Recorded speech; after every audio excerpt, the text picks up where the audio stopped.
What's going on? It's Corey here from the Breakevens, giving you another AFL Supercoach video this week.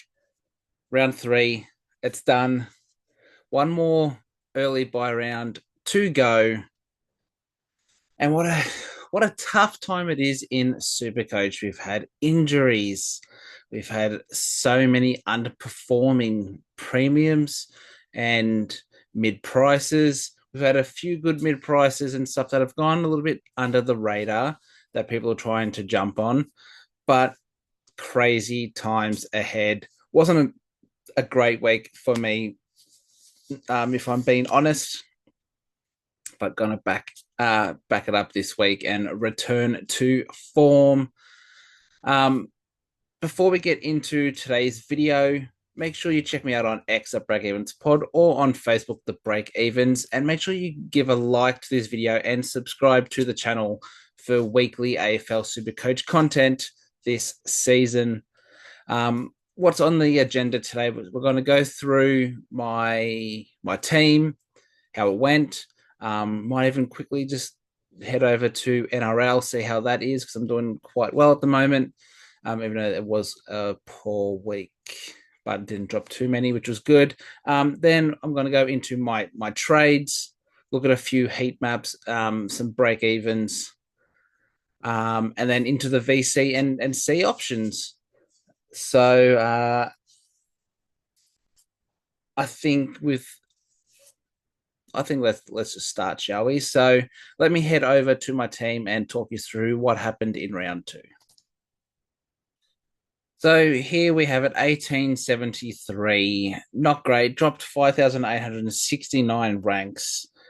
Was a poor week. That is for sure. Basically, my midfield didn't fire at all. And unfortunately, a few decisions I made with my starting team in round one has come back to bite me. But it is what it is. This is Supercoach, it just goes up and down, up and down. The theme for the last 2 weeks has been sometimes maybe good, sometimes maybe shit. This week was just maybe shit. So let's get into my team and see what actually happened. So it wasn't great. So here we have it. Now you will see that things probably changed from last week's video. So if I click on history, I should be able to bring up my trades over here on the right, trade history. Here we go. So last week, I said I was going to hold Sardis and I traded him to Henderson. I still did short to Fraser, which was always going to happen, or like Perryman to Fraser. That was always going to happen. But I got in Zorko instead of Bailey Dale, and that worked out for me. So the Zorko in worked out. Henderson, he's going to make me some cash. And that money let me go from Dale to Zorko. And then Fraser didn't quite work out. He had a quiet second half. He was on 44 at halftime. I was like, get to an 85, 90. I'll be happy with that. And I think he finished on like 60 or something. So not great. So those were the trades. And obviously I did boost. So those are the things that changed last week. And this is how we went. So Zorko went 135. Great, great trade in. I just liked his fixture. And I just felt like Dale, he's not top six. I wanted to get one of the big guys in. So that worked out nicely. Harry Sheasel had a last quarter that saved him. We're going to have a look at him a little bit later. Jordan Clark, 104, just chugging along. Fraser, 68, as I said, bit disappointing there. And the two big winners was Zach Reed with an 88 and Luke Trainer with a 90. I was forced to play him this week, and what a week it was to have them play. So their cash gen has restarted, which is great. But I don't see them doing this consistently. We move to the shit part of the team, which is the midfield. Lockie Neal, 71, can't break a tag at the moment. Usually the Lions are helping to try and get him free, but it's not happening at the moment. Tagged again. Not great, but he's definitely a hold. Connor Rosie is 64, let everyone down. Those with the VC on him, very unfortunate. Chera a 98. Basically, he was stuck on the bench for the last 10 minutes, which did not help. And he got downscaled because he was on 100. And yeah, on the bench, I'm pretty sure they had him, TDK, Kerno, and someone else, Silvani, who had been doing a great job in defense for him. Um, Basically, all on the bench for the last 10 minutes made no sense. Clary Oliver, an 80, should have been more. His disposal efficiency was shot. That's why it was only an 80. Finn Callahan got tagged to the Shitums with a 55. O'Driscoll, the only one with 100 in this midfield. It is ridiculous. 104 up the nod. Levi Ashcroft had a quiet game, 36. Xavier Lindsay got injured very, very early on a 9. Good news for him. It's only 1 to 2 weeks, so you can hold. Henderson, a 43. Hasty was a lady in a sub 21. Kemp Raleigh did not play. Max Gorn, 88. Seems like those personal issues are affecting him a little bit. I do expect him to bounce back. I'm not going to trade him. TDK as vice captain, as you see here. Patton had the C, which means I've got that perfect. That's why I put him there. And obviously, Boyd didn't play. Horn Francis, 82, or Jason Horn fumble was absolutely disgraceful. Jack McRae, 120, keeps chugging along. Smith, 81, did nothing in the second half. Pretty sure he just went backwards, especially in that last quarter. Couldn't get near it. 81, we'll take it. He's still rebuilding that fitness. Caleb Daniel, 116, lovely. Sam Davidson, 129. I fielded the right rookies. It felt so good. Isaac Kako, 62. Love that. And then I had Stone, 46. And Hewitt, who was a sub on with 22. And speaking of subs, Mitch Nevitt, 20, which I thought was pretty unfortunate. Being a wet game, I thought that they could have used his tackling pressure. Didn't get on till the probably second half of the last quarter. Still scored a 20, which is great, scoring points wise, but it is what it is. So 1873, things need to change. We're using a second boost. It's insane. And the big movers with Reed and Trainer reigniting their cash gen means Patton will have to go. And I think there's really only one man that comes in. The man who replaced him in the side is Riley Bice. Once this loads, filters. We'll do it by break even.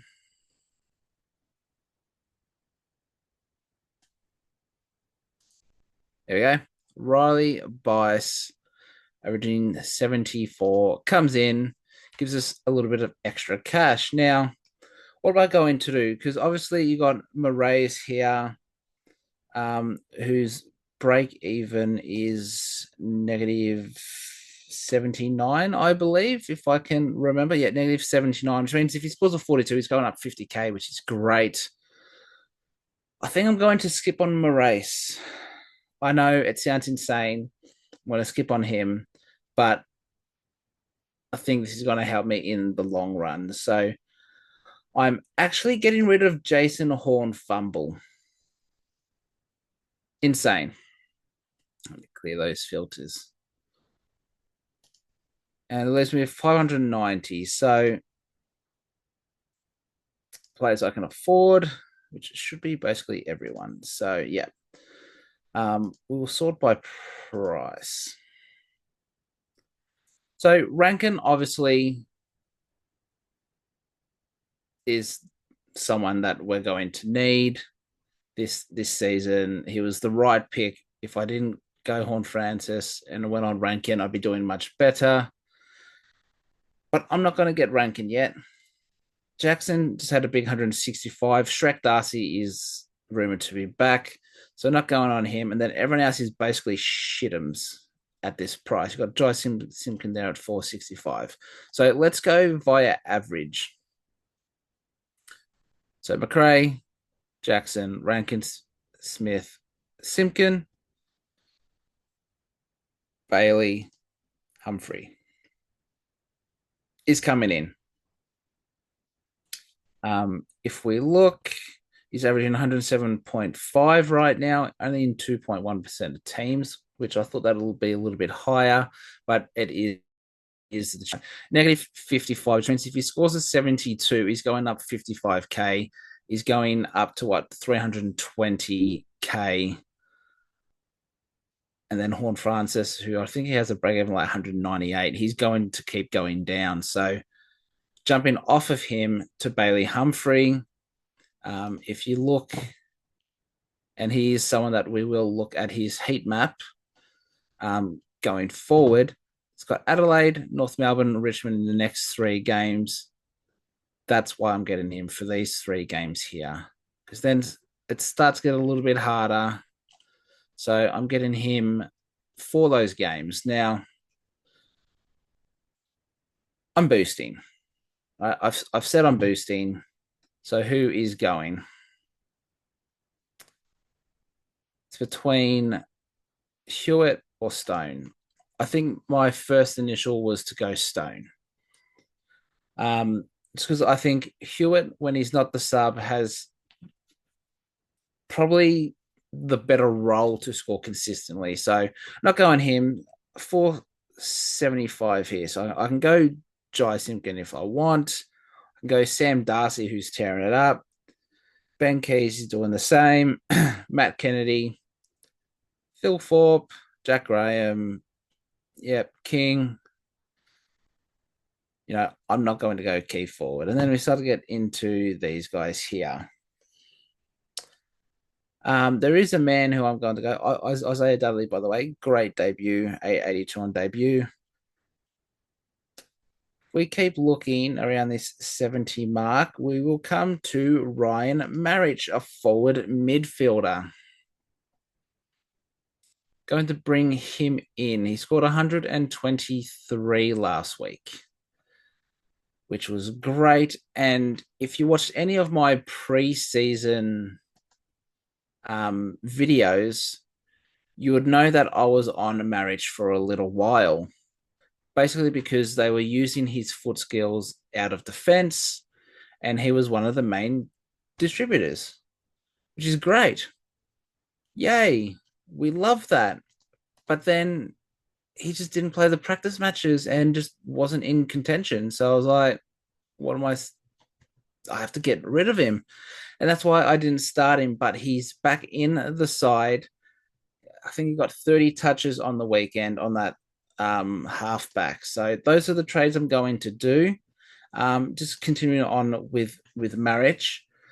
Jeremy McGovern is out for definitely this week, but his timeline is to be confirmed, which means he's going to take a majority of the kick-ins, which if we head over just here quickly and we go West Coast this year, we will be able to see that in round 3, Ryan Marich took 9 kick-ins. In round 2, he took 5, and in round 1, he took 3. We have someone who takes kick-ins and plays on 94% of the time. That is lovely. It's what we like to see. And at 265k, I believe he is. He's absolutely a money maker. So 123, averaging 76, but you think that will improve. Now, a lot of people are worried McGovern's out. You know, being 196 centimeters, is he going to have to play a bit more lockdown?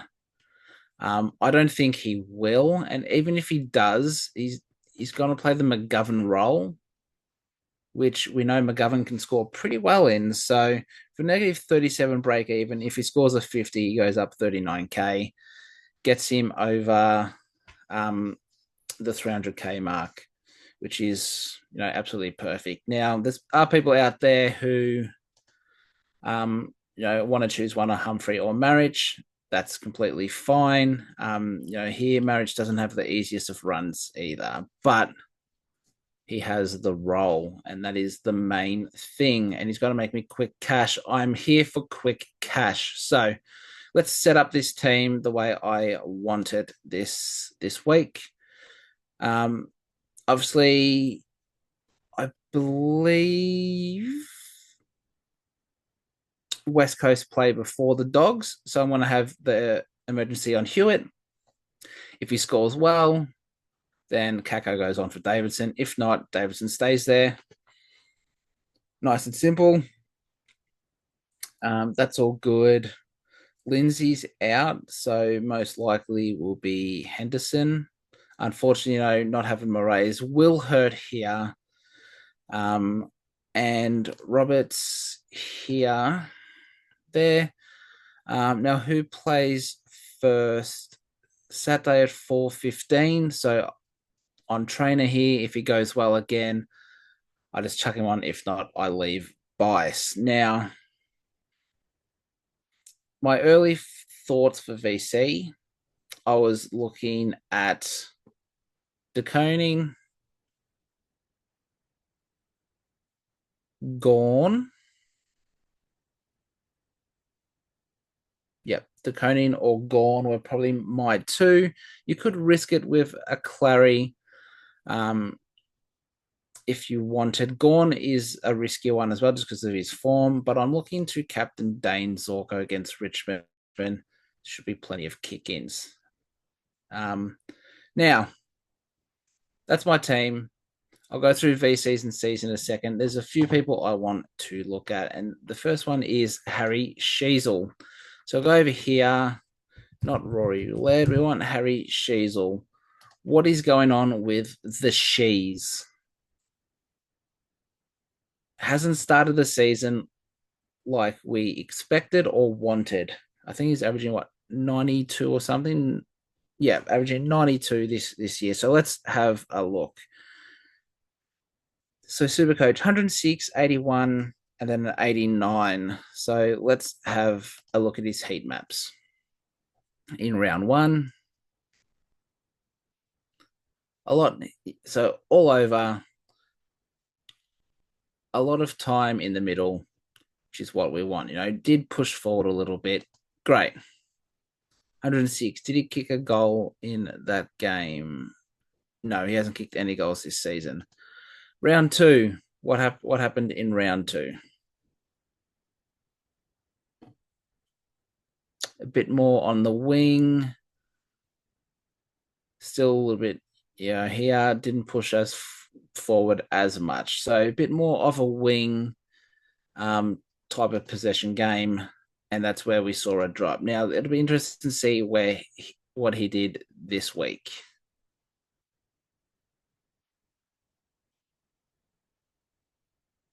Back in defense. Now, I believe this was mainly in the last quarter where he was back here.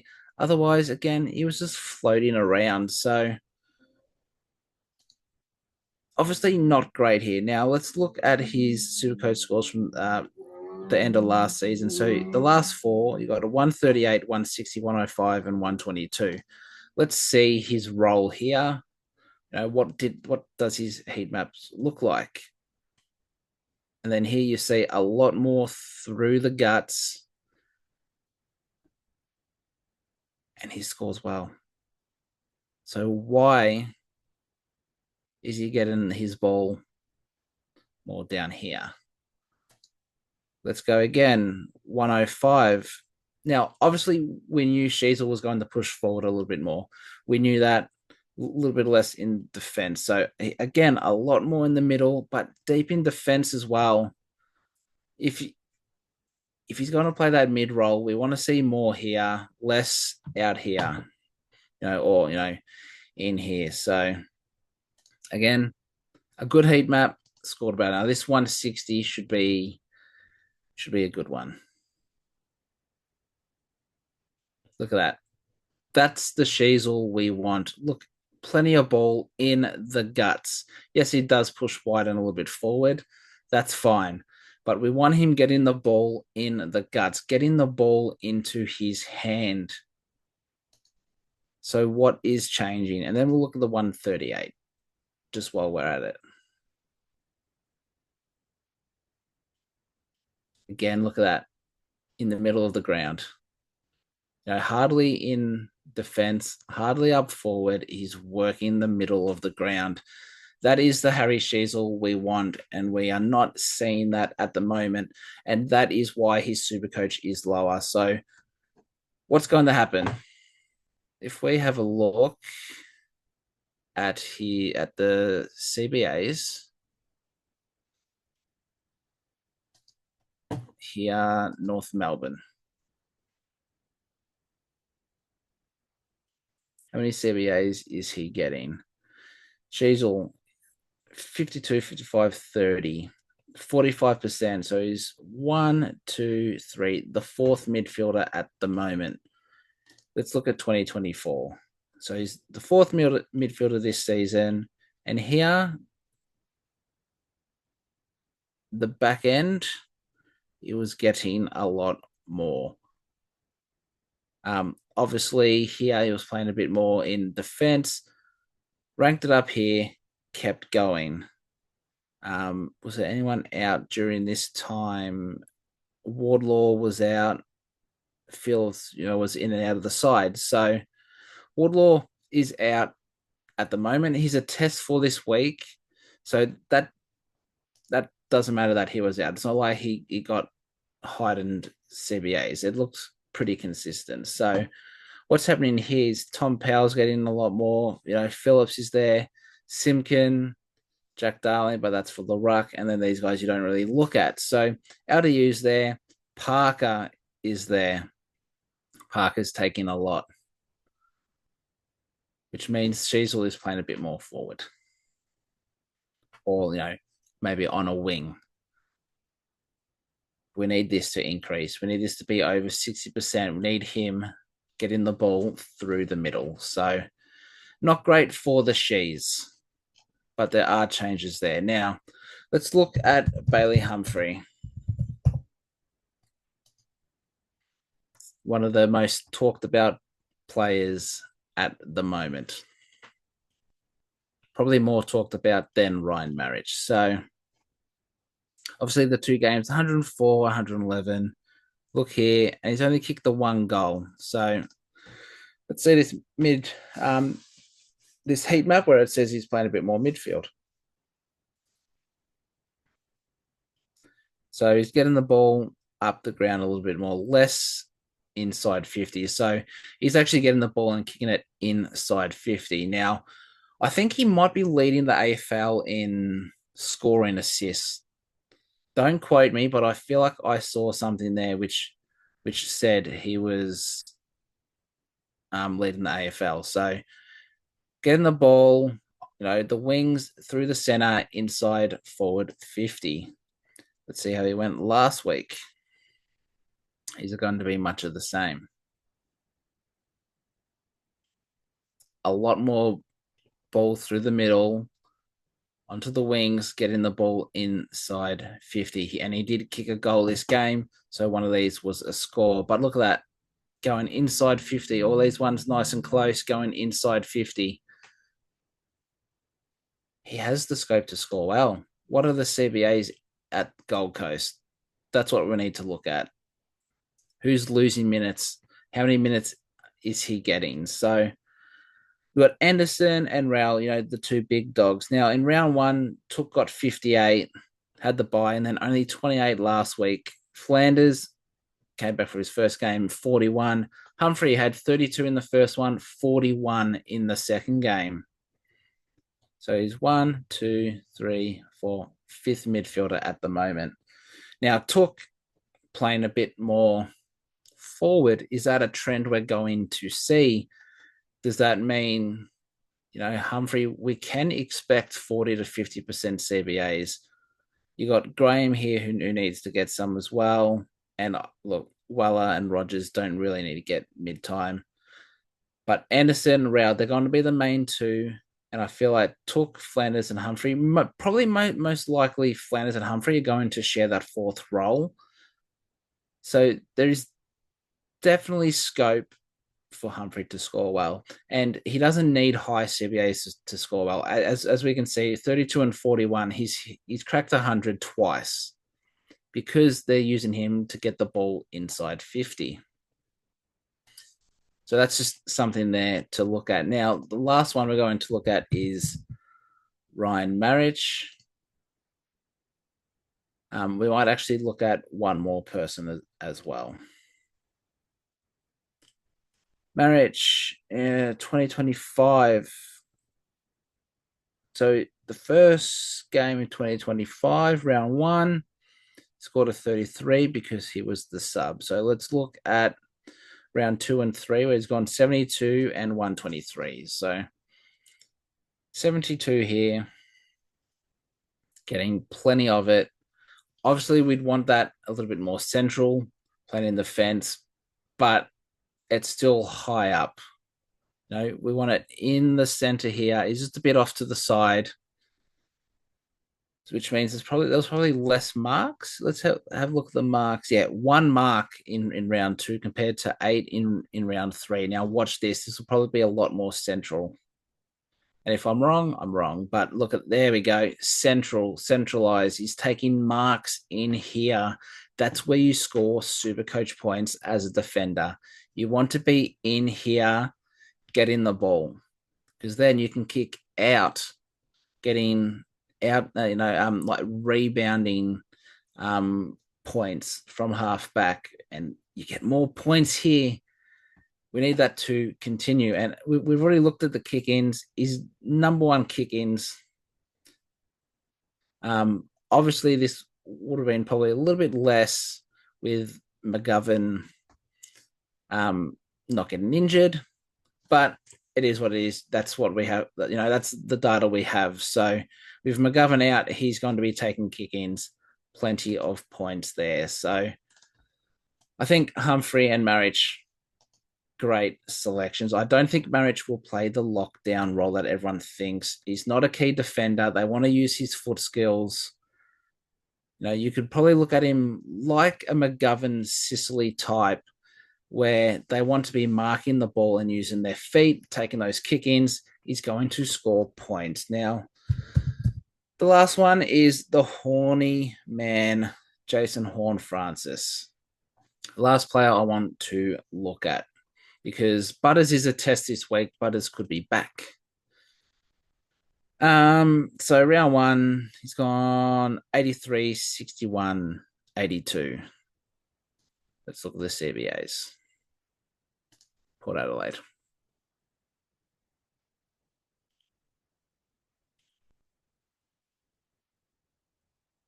Rosie, number 1, expected. Willem Drew, Ollie Wines, expecting them. And obviously he was going to be the 4th midfielder. 77, 41, 71. So he's not been starved of CBAs. It's not like Mead and Willie Rioli and Trav Boak are still in his CBAs. He's got CBAs there, right? The problem is disposal efficiency. And even in this game where he scored 61, 5 free kicks against. Giving away 5 free kicks, it's going to kill you. And look, that was probably, against Richmond of all teams, it was pretty shit game. Yeah, 17 touches, 5 frees away, got a goal, less CBAs, points per minute.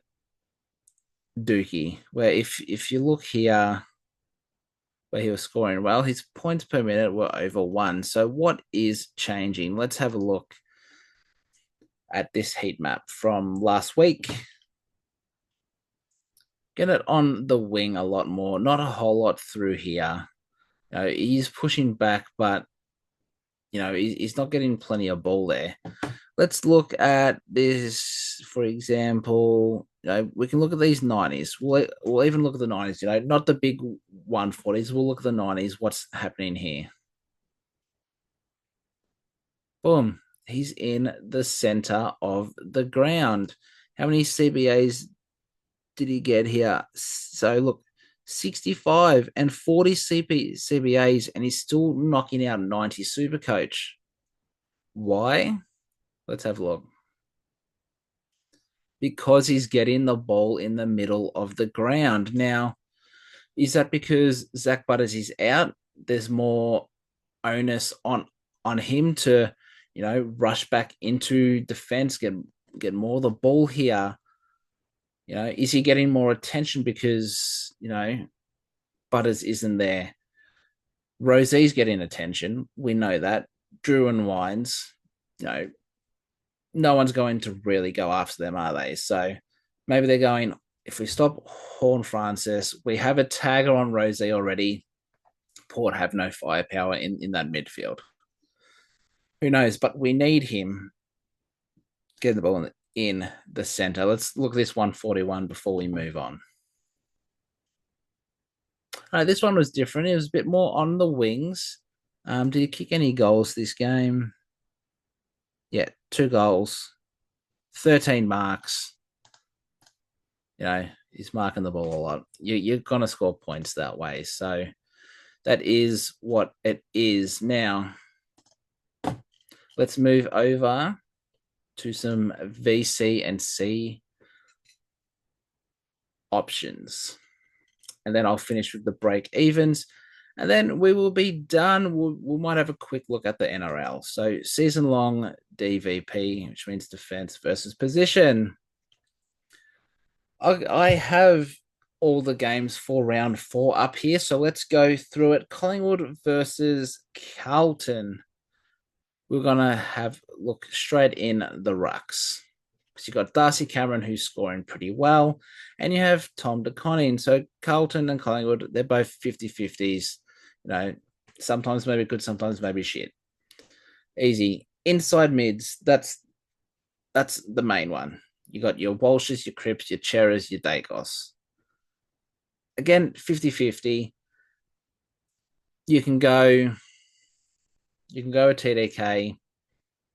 You can go a Nick Dacos. Yeah, you can do that in that game. Simple. Let's move on to the next game in Geelong versus Melbourne. Inside mids. Geelong, Melbourne are giving away points. Max Holmes, Bailey Smith, depending on how much time he gets through there, could score well. Melbourne against Geelong, other way around, yeah? Your Olivers, your Petrarcas, they're going to score well. Let's go into the rucks.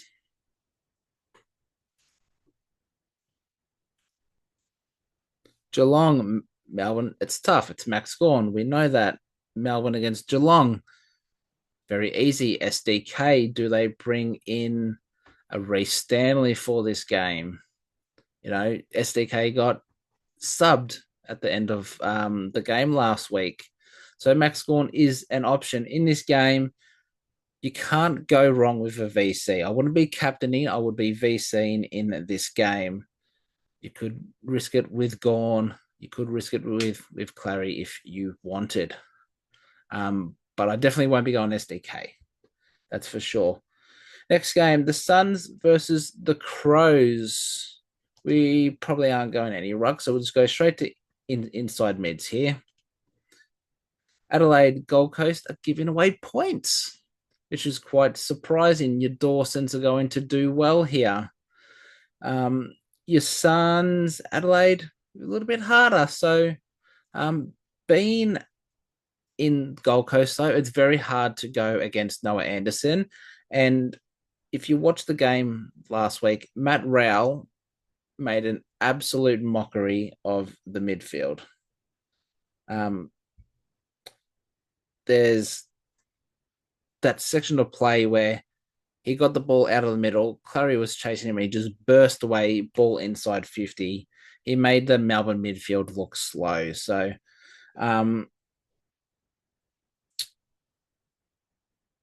I probably wouldn't be going anyone in this game, but being in Gold Coast, Noah Anderson usually pops off. Richmond versus Brisbane. We're on inside mids. Brisbane against Richmond, we know they give away points. Another way around, Brisbane are a 50-50. Your Neils, your Dunkley's going to do well here. Does Camden McIntosh go to Lockie Neal? That's the big question. Big Elmer Fudd. Um, Next, we will probably just go designated kickers, just for Dane Zorko's sake and for my sake. Brisbane against Richmond, a lot of points given away to designated kickers. That's why I'm looking to get the VC, the C on Dane Zorko. Next up is North Melbourne versus Sydney. We'll stay here quickly because we have Roberts and we have Caleb Daniel. So North Melbourne, Sydney, they give away a few points to the designated kickers, and Sydney, North, it's a 50-50. So you're probably not going anyone there. Let's go to the Rucks. We feel like it's going to be a tough one. Yeah, Sherry versus Grundy. Let's see. North Melbourne, Sydney give up a little bit, and Sherry is one of the hardest. Probably not going anyone in that game. They're inside mids. North Melbourne, Sydney are tough, and same with North Melbourne there. You're probably not going anyone in this game. If you wanted, a sure and certain captain option, you're probably not going anyone here. Let's move to the Sunday where we have the Giants versus the Eagles. We'll go inside mids. Giants, West Coast, giving up lots of points. Finn Callahan, Tom Green could explode here. And of course, the Eagles against GWS is a tough one. So you could really risk it on a Callahan here. Does a tag go to him? Jack Graham. I'm not sure if he played last week or not, but does he come in? Does someone do a job on him there? Let's have a look at designated kickers. We got Marriage and Whitfield. GWS West Coast, it's 50-50, and GWS tough. I think you're just going to GWS midfielder here. Plain and simple. Port Adelaide versus St Kilda. Designated kickers here. We're probably just looking at Wanganeen Miller. So St Kilda, Port are a tough one with for Kane Farrells and Johnny Sins. St Kilda give away points there, but we're not really here for that, are we? We're going inside mids. Port Adelaide, St Kilda, a tough matchup, and same the other way. So the Windhager tag probably finds its way to Connor Rozee. If Butters is back, does it go straight back to Butters? Unsure there. And then you have Willem Drew, who could try and stop Jack McRae. So probably not going anyone there, if I'm being honest. Then we have Fremantle and the Doggies. Fremantle have the Dogs, it's 50-50 at the moment, and same the Bulldogs to Freo, so 50-50 there. Rux, Sean Darcy should be back. No one's probably got English. Designated kickers, we have Bailey Dale and Jordan Clark. Freo Bulldogs give away points. Jordan Clark would have a big one, and Fremantle are a bit tougher. So I think unless you wanted to risk it with Callahan on the Sunday, I think you're targeting either Collingwood versus Carlton. Let's quickly jump over here. Collingwood versus Carlton. You're probably targeting someone from here. If you've got a Nick Dacos or a TDK. If not, you're risking a VC, Geelong or Melbourne. And I think you just have to go a captain in this Richmond-Brisbane game. Unfortunately, now let's quickly get into the break evens. So, same as last week, I'll go through the rookie break evens first, and then we'll get into the mid price and primo break evens. So, um, for the rookies, Sam Davidson has a negative 88 break even. He's going to make a ton of cash. Riley Bice is back after the bye. You see him there in my team, negative 81. Moraes negative 79. Unfortunately, I'm skipping. Ted Closey negative 71 for the Cats. Murphy Reed negative 63 at Freo. Dan Curtin had a big one, negative 51 this week. Neil Erasmus probably dropped, but a negative 50 break even. Connor O'Sullivan, 2 good games in a row, and negative 44 break even. Lucas Camporelli, does he get back in with a negative 41 break even there? Nathan O'Driscoll, negative 36, my only ton. Max Hall, negative 35 break even. Ben Patton, negative 31. Ned Long from Collingwood, negative 28. Henderson from the D's, negative 27. Zach Reid, also negative 27. Aiden Johnson, negative 24. Harry Boyd, negative 22. Luke Trainer, negative 21. Tyrrell Dewar, negative 16. Clay Hall, negative 15. Corey Warner, negative 15. Sam Powell-Pepper, negative 13, along with Jackson Pryor, negative 13. Archer Reid, negative 6. Harvey Langford, 2. We're starting to get into the positives. Connor Stone, 4. Joe Berry, 5. Elijah Hewitt, an 8. Isaac Kako, an 11. Jacob Constantine, 15. Levi Ashcroft, 24. Xavier Lindsay, 28, break even. Mitch Nevitt, a 30. Finn O'Sullivan, a 37. And a Sam Lawler, 47. Then we move into the mid-price and primos. Humphrey, negative 55. Marriage, negative 37. Caleb Daniel, negative 32, break even. Josh Sin, negative 4. Jack McRae, negative 3. Baz Smith, 3. Jack Bowie, 16. Will Ashcroft, 35. Matt Rao, 53. Luke Jackson, 54. Jack Bob Sinclair, 58, 162 last week. Absolutely insane. Joel Frazier, 67. Clary, 67. Chera, 68. Matt Kennedy, a 70. Matt Roberts, 72. Libba, 74. Christian Salem started well with an 80 break even. John Newcomb, 82. Sam DeConnie, 95. Noah Anderson, 96. Zorko, 97. Jaden Short, 97. Naziah Wanganeen Miller with a 99. Bailey Dale, 101. TDK, 103. Isaac Rankin, 103. Jordan Dawson, 106. Max Holmes, 106. Will Day, 108. Jordan Clark, 108. Zach Merritt, 110, along with Rowan Marshall at 110. Andy Brayshaw, 111. Finn Callahan, 114. Lockie Whitfield, 116. Connor Rosie, 122. Dan Houston, 128. Ed Richards, 130. Chad Warner, 132. Nick Dacos, 134. Lockie Neal, 143. Josh Dunkley, 145. Tristan Sherry, 149, along with Caleb Sarong with 149 as well. Nank the Tank, 150. Same with Paddy Cripps, 150. Jason Horn Francis, 151. Christian Petrarca, 153. Luke Ryan, 162. Harry Sheasel, 181. Tom Stewart, 200. And Max Gorn, 212 break even. Absolutely insane. I'm not going to touch on DPP this week.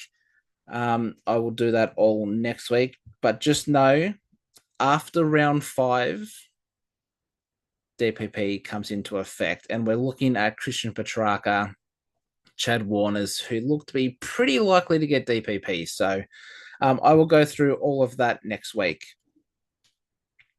I won't go through the NRL today. It's probably been a bit of a long one. So that's actually going to do it for today's video. A lot to get through. I'm starting to get a bit of a sore voice, just spitting facts for the last, 40, 50 minutes. So hopefully you enjoyed. Give give the video a like and subscribe to the channel. Weekly Supercoach content. We're going to discuss each round.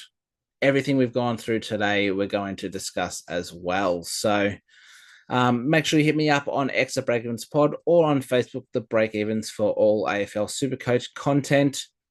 On X, any late changes, trade changes will be posted on there the Thursday night. So make sure you look out for that. And don't forget at Breakevens Pod to keep updated with that.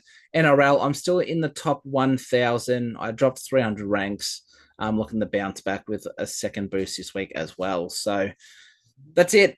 Good luck for round 4. Hopefully we see some more green arrows. I didn't see any this week, but the last of the early buy rounds, then things start to heat up. So thank you all for watching. I'll be back here next week.